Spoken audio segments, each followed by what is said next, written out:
Think of the activity as the question you're going to ask your students, and your activity response URL is the web page where your students are going to access it. You can always edit what it's called here, but let's create an activity. I'm just going to create a simple multiple choice question. To add more choices, you simply click on add option. I typed in all of my choices, but I could have added pictures. I can also click on the trash can to delete a choice. By hitting create, it will take you to this page. It automatically shows the responses and percentages, or you can switch over to the instructions and it'll just show the choices. Now let's say you want to edit the choices or even add a right answer because I forgot to. You can click on edit, and to choose a correct answer you just have to click on the check mark. It'll turn green to know it's the correct answer, and I'm just going to save it.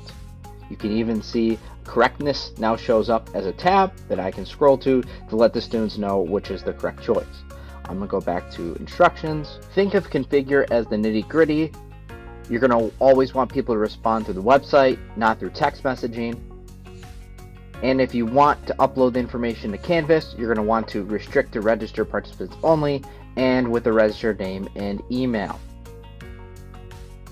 The response settings, I can have them respond as many times, or maybe I only want it to be one time. You can also have them select multiple options and some other features.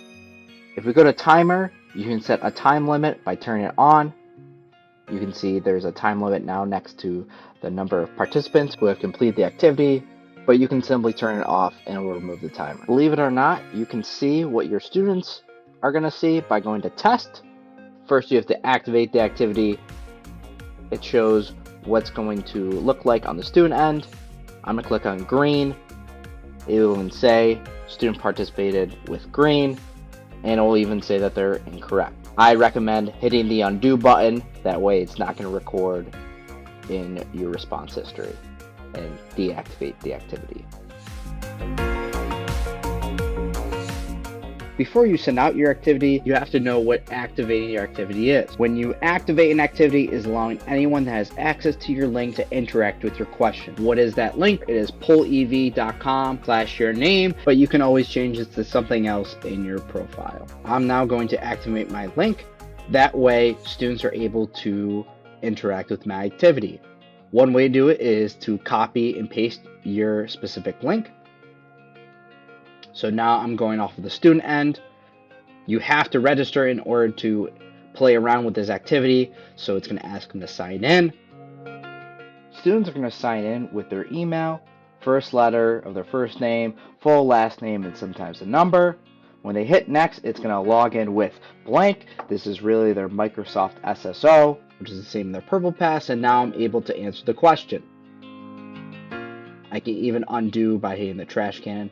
Now always remember to deactivate your activities because you can only have one active activity at a time. Don't worry if you forget. If you activate a different activity, this one will deactivate. If you're doing this in class, I recommend to present as it looks nice and it will activate your activity.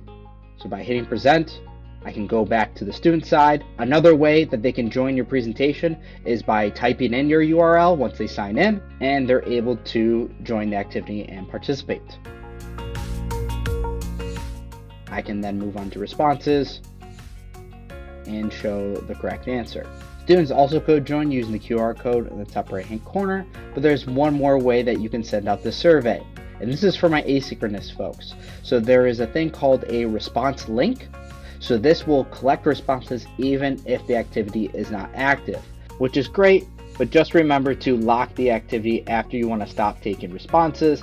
That way, no one else can participate in the activity.